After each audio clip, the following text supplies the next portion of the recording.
Mary Walter sitting in the seat for Brian Kilmeade. So excited to be with you. The number is 866-408-7669 if you'd like to join me on any of the things that we talk about. Joining us now is Tom Homan. He is a Fox News contributor. He's also an Immigration Reform Law Institute senior fellow and the former acting director of Immigration and Customs Enforcement. Tom, thank you for joining me on the Brian Kilmeade Show. Thanks for having me. We have to talk, obviously, about our southern border and what's happening. And I think what has really been so interesting and just so fascinating to watch is what's happening with Arizona and Texas more notably, shipping the people who come across the border to Washington, D.C. or New York City. These people say that's where they want to go. And the reactions from the mayors in both of those two places that this is horrible. This is a terrible thing to do. Muriel Bowser wants the National Guard when they're getting a couple thousand compared to the numbers coming across our southern border. Let's talk about that a little bit. And let's talk about those numbers. We just set another record, did we not, for illegal crossings at our southern border? Yeah, we did. We hit over 2 million this fiscal year, and we got 2 months to go before reporting, the month of August and September to go. So I'm guessing it'll be at 2.3, 2.4 million, which, of course, blows last year's historic number. Last year was an historic number at 1.7. So we're going to blow that away by at least 500,000, which shows the administration hasn't done a damn thing to slow the flow. And when it comes to the mayors, New York City and Washington, D.C., it's insulting, because when the Biden administration was flying plane loads of people in the middle of the night to those cities, they didn't say a word. But when a Republican governor does it, all of a sudden it's an issue. If they want these buses to stop coming, get rid of your sanctuary city policies, because they're coming to your city anyways. New York City, what they won't admit is they rank third in the nation for illegal alien population. Why is that? Because they're sanctuary city. In New York, an illegal alien can go there, he can get a job, he can get a driver's license. They just try to pass laws so they can vote. And they also have a legal defense fund there where they'll give illegal aliens money to help them fight their immigration case. So who the hell wouldn't go to New York? So they're coming to New York anyways. They're coming to D.C. anyways for their sanctuary city. That's where a lot of these people go. So, it's all politics to them, either a sanctuary or not. But if they want these buses to stop coming and their sanctuary city policies and call the president and tell them to secure the border.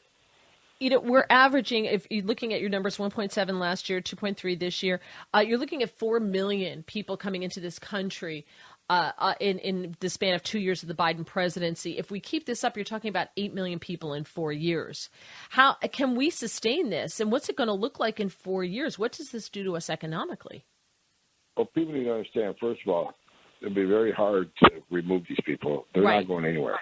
Right. Because what this administration has done, people need to understand the reason they're not detaining them is for two simple reasons. The immigration court data, first of all, a majority of people come to the southern border, of course, are Central American.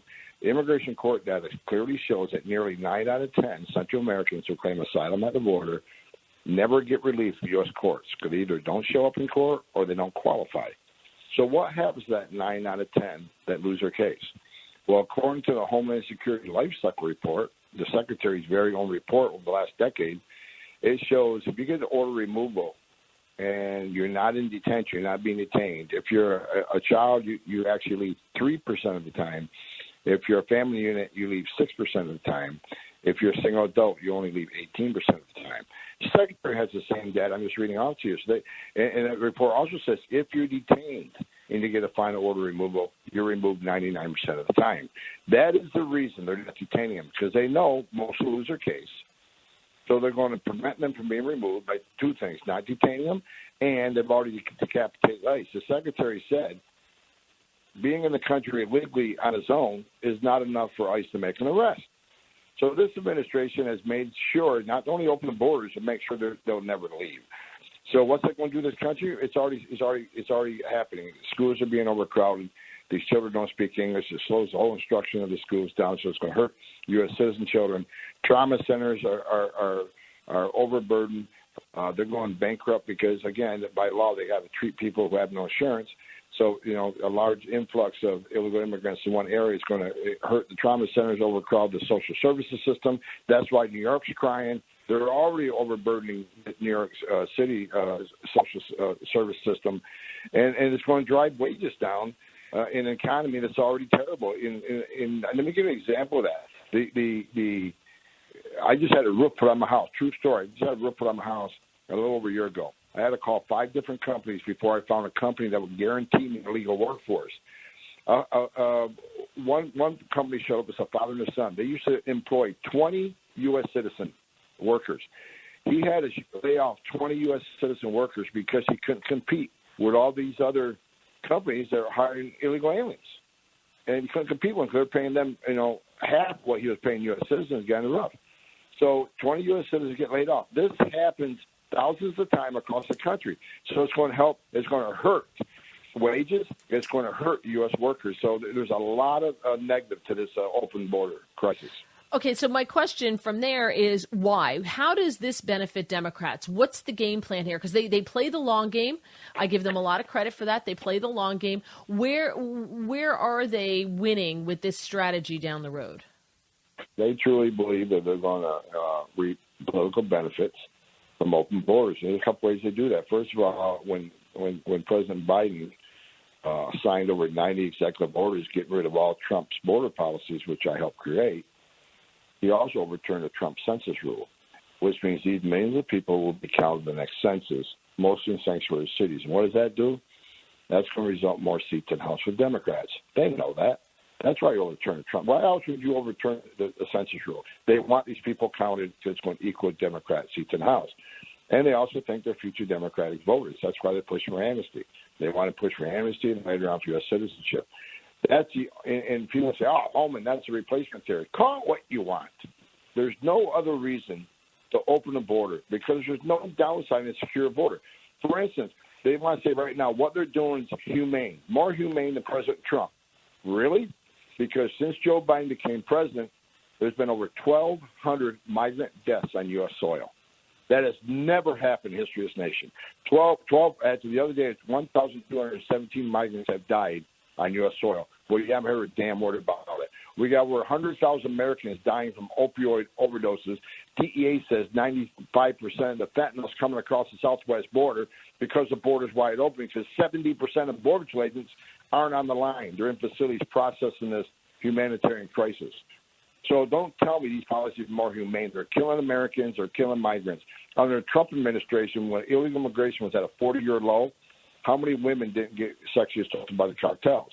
How many children didn't die crossing the border? How many migrants didn't die crossing the border? How many Americans didn't die from drug overdoses because fentanyl wasn't flowing across the border like it is today? President Trump's policies save lives. Joe Biden's policies are not humane. They're killing people. Yeah. Let's talk about crime, because the Immigration Reform Law Institute named America's most dangerous sanctuary cities.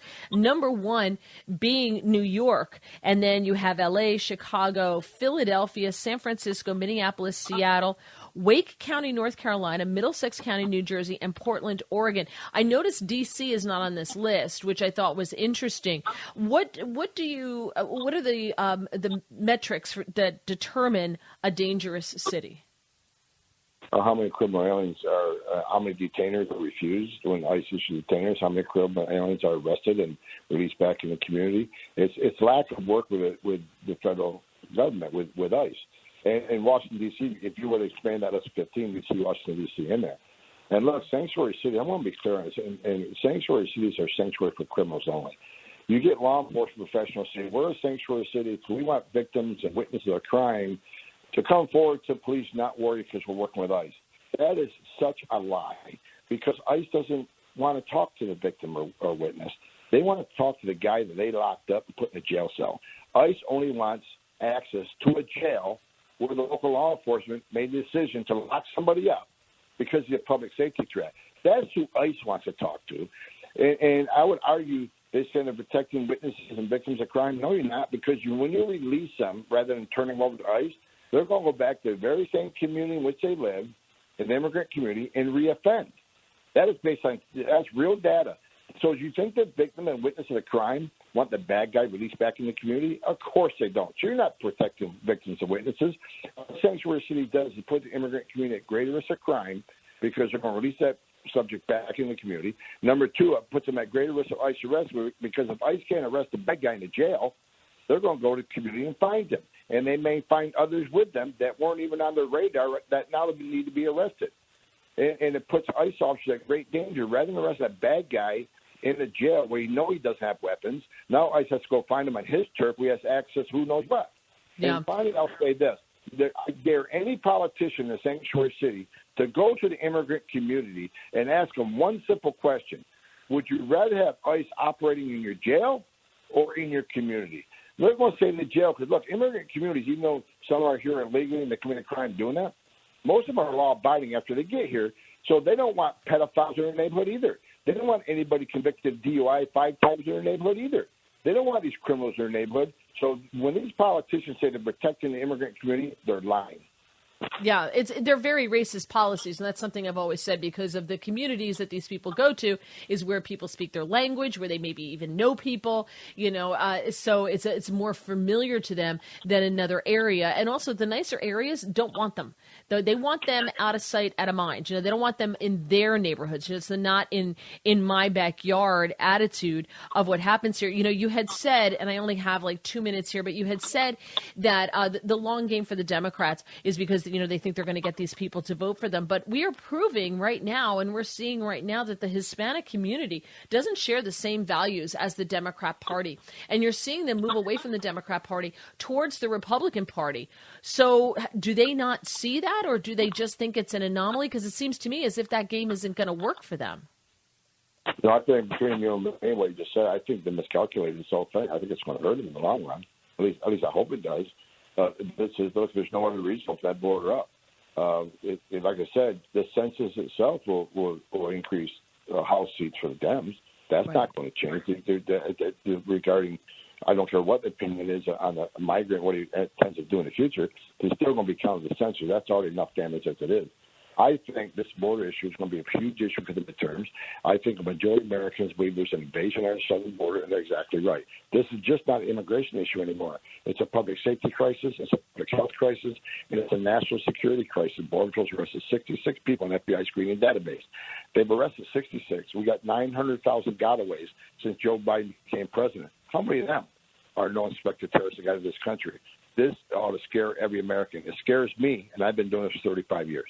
Yeah, and the numbers that you've given me, 4 million in 2 years is just absolutely crazy. And we didn't even we don't have time to, we didn't even get to the fentanyl that's coming across the border, which is insane as well. And if I have one more Twitter warrior say, yes, but they're doing a good job because they're catching it, my head's going to explode. They just don't understand, or they don't want to understand what is happening. And Americans, children are dying from this fentanyl that's coming across this border.